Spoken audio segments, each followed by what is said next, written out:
He hasn't actually answered one of the questions that I've raised. Our question of the day, ladies and gentlemen, is can the government guarantee public safety? Yes or no? You've got the community of Crowborough in the United Kingdom asking questions in a town hall. Are they going to get answers? Let's find out. We've got the clips, receipts, the proof and the truth. Let's get into it. He hasn't actually answered one of the questions that I've raised.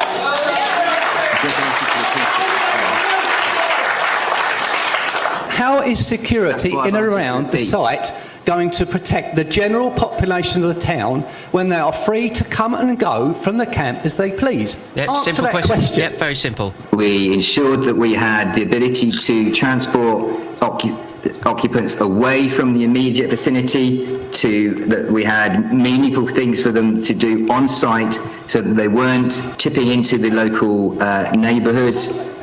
We've shown that we can do that effectively. And I believe that we can do it effectively here as well. Open borders have made the country dangerous. You've got no idea where they are, who they are, or where they go, and at which point they're essentially roaming completely free with no tracking. So please ask your question directly. I've got 39 seconds, as you said at the beginning, to finish. So please let me finish my point. 2 minutes is very long. And I'll take another 10 seconds for your interruption, sir. Right, so... Can someone confirm if that, in fact, is the system as we understand it? Because I sat for a 4-hour meeting the other day listening to it, and that's all the information that I gathered. Thank you very much. If someone arrives seeking asylum via a small boat, there's a range of tools that we have to verify and monitor an individual who's arrived. That includes biometric checks, fingerprinting, official documentation, and a detailed asylum interview at the point when they arrive. So at the point where any individual comes into any of our accommodation, whether it's a hotel or a camp like Crobra, those checks will have been done. I used the phrase earlier, if an individual wants to have that case considered, they have to be in contact with us. Over 53,000 illegal migrants missing after absconded leaked Home Office data reveals. So the suggestion that everyone's being tracked and monitored and everything is under control does not reflect in what the news data shows us. Open borders like this will end up in a minority, and we all know, you look at my wife's half Iranian, I know very well what goes on in countries like that. I just want to know from each individual whether you think we are less important than these people coming into this country who we don't know who they are. Question. Fair enough. Good question. Why are the priorities of those people being placed in the asylum more important than those who are resident here? Certainly not. Certainly not. Is that it? Do you want to hear an answer? Then please let her answer. So the question was, are people coming from other places more important than people who live here? Clearly not. Do I think, the underlying question is, do I think this kind of accommodation for asylum seekers is a good idea? No, I don't. Do I think that it's great for communities? No. Do I think it's great for asylum seekers? No. I don't think this is the right solution for the well-being of all those people.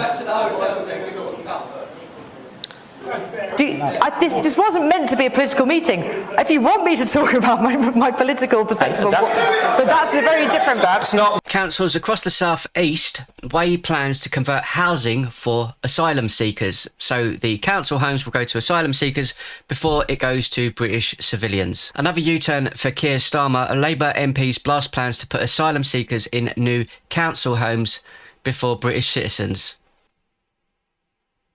Do you actually, have you, the amount of sexual assaults there have been, the amount of rapes there have been,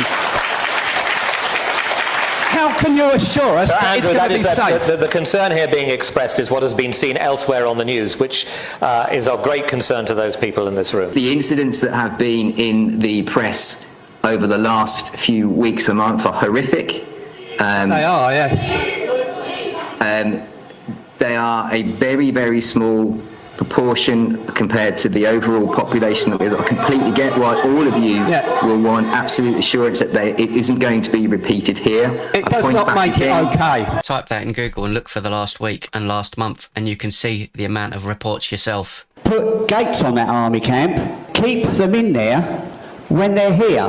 Why have they got a ticket to get on a bus? Why are we giving them money? If I'd done something illegal abroad, I would just get chucked in the biggest shithole and forgotten about. Look at those people at Forest Row.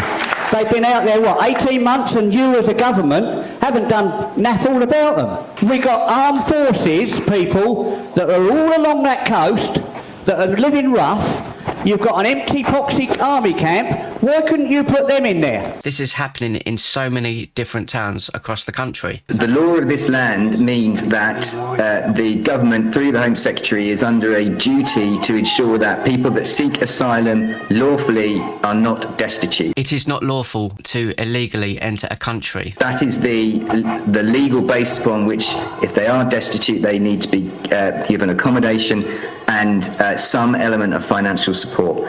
I can't lock them in because that also would be illegal. Can the government guarantee public safety? No, the government can't guarantee public safety, absolutely. Only manage risk, respond to the threats that come in, and be held accountable when things go wrong. As a matter of fact, under UK law, the state is not required to guarantee absolute safety, only to act lawfully and proportionately, which is what they're currently doing. Where do you think the line should be?